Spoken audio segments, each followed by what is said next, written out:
Hi everyone, welcome back to Paul's Messy Bench Models.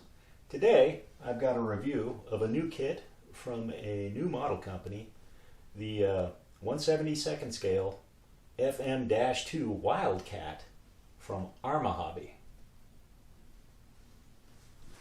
If you're an airplane nerd, an FM-2, a nice kit of an FM-2, is really exciting news. Wildcats have never been that popular with kit manufacturers. I mean, if you want a Spitfire or a Mustang or a Zero, you can take your choice of good kits in any scale from several manufacturers. But Wildcats have not been that common. It's not the prettiest looking airplane ever made. But it was very historically important.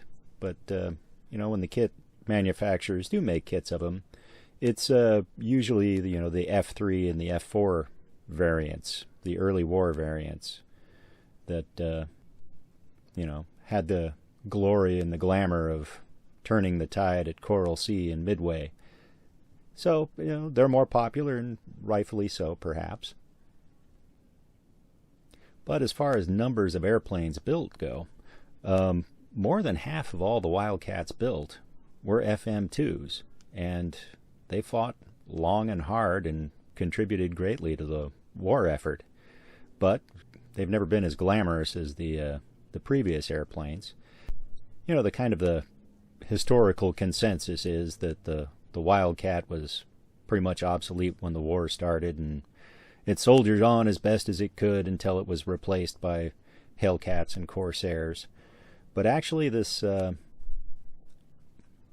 later FM-2 came into squadron service at about the same time as the Hellcat did. These were built by General Motors. Grumman switched to building Hellcats. You might wonder, if Wildcats are obsolete and Hellcats and Corsairs are already coming off the assembly lines, why keep building Wildcats? Well, the main reason for that is that the Wildcat was very suitable for use from escort carriers. Escort carriers were greatly important in the war. They didn't get a lot of glory or attention as the big fleet carriers. If you need to chase down an enemy fleet or slug it out toe-to-toe against an enemy stronghold and establish air superiority, you want the big, fast fleet carriers. But the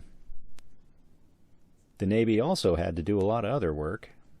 They had to deliver airplanes to remote locations. They had to hunt submarines. They had to escort merchant convoys. They had to provide air cover for invasions and ground troops. And if you need to do that all over the world, all at the same time, a couple of great big, expensive and fast fleet carriers aren't going to do the job. You don't need good carriers, you just need a lot of carriers. The escort carriers fit the bill. They could be made really quickly. Most of them were converted from old merchant hulls. They were only about half as long and a third of the displacement as a big fleet carrier. They were slow. They were built from ships that were actually never intended for combat. The crews used to joke that CVE stood for combustible, vulnerable, and expendable. Of 151 carriers built during the war, 122 were escort carriers. And the Wildcat, the FM-2 especially, was ideally suited for use on escort carriers. It was compact, it was rugged, had a slow landing speed. You could fit more of them on an escort carrier than you could Hellcats. Arma Hobby is a relatively new company, and not a lot of retailers stock their kits. I think Hannon's in England does, and you can always buy direct from the manufacturer. I live in Oregon, and this little guy took me about 30 days to get it from Poland. Arma Hobby is basically building 1/72nd scale aircraft, and they offer them in 2 levels. They offer expert kits, which cost about 19.5 euros, and they include photo etch, more marking options, and pre-cut masks.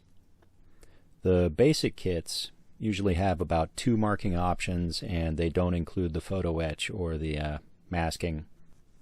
This kit was built from an expert set, and the kit came with 5 US markings and 1 Royal Navy option in either overall glossy sea blue, the Navy tricolor scheme, or the Atlantic gray over white scheme, or the Royal Navy. Overall, my general impression of this kit is favorable. It's very well detailed, very nice surface detail, lots of detail inside the cockpit and the engine. Overall, the fits were pretty good. A little bit of flash here and there, but nothing major. Of course, the most awesome thing about the kit is that it's a modern, well-fitting kit of an FM-2.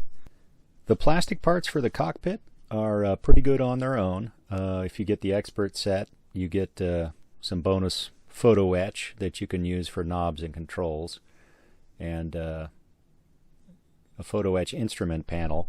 I found the plastic panel with the kit decals is totally adequate, so I didn't use it. If you're a stickler about extra detail, you can always scratch build the levers and controls that are included on the photo etch. The photo etch also includes seat belts, which worked pretty well. And if you're installing the photo etch seat belts, the instructions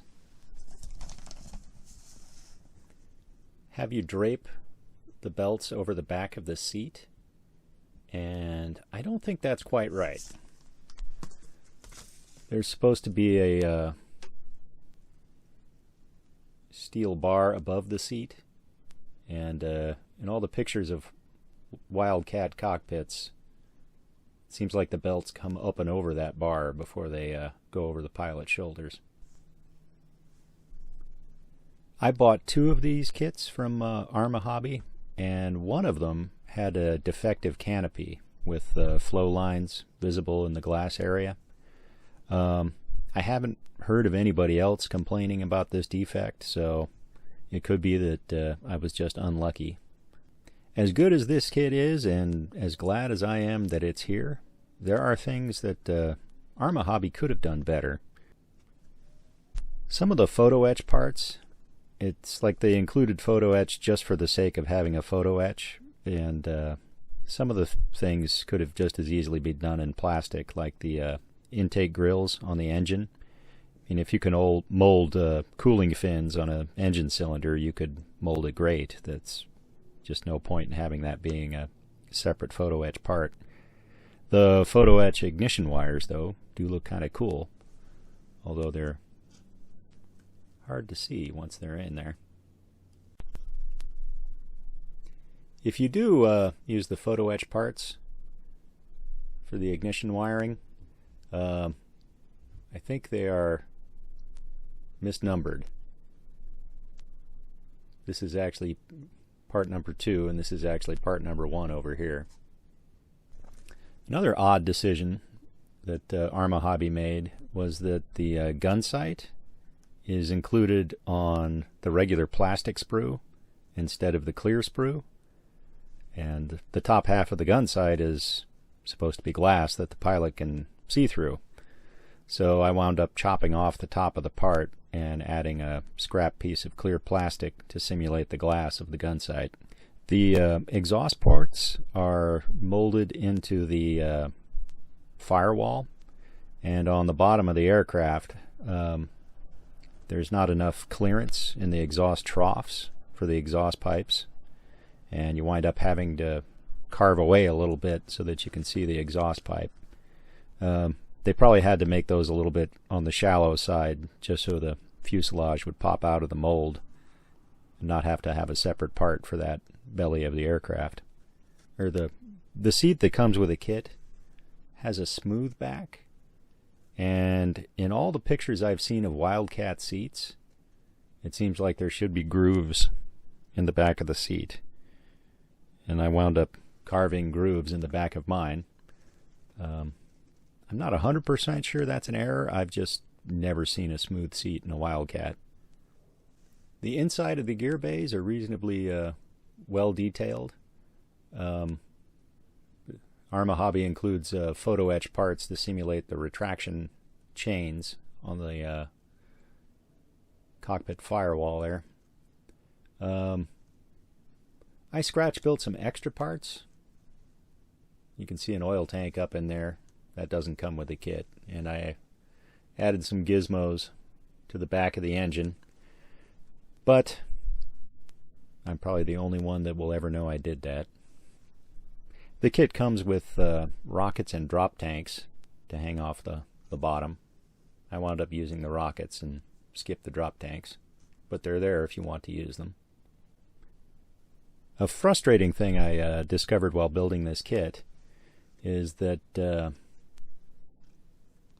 sliding part of the canopy, it fits well if you want your cockpit closed up. If you want your cockpit open, it won't come down all the way to sit on the canopy slide rails, and I wound up having to narrow the top of the fuselage right here so that the canopy would come all the way down. I of course discovered this after I'd already painted it. The landing gear as you're building them are really fragile and fiddly. It's kind of difficult to get them together, but once everything is all glued to everything it needs to be glued to, they're reasonably sturdy, and they certainly look the part. Well, thanks for watching, everyone. I guess I'll be taking off now. Bye.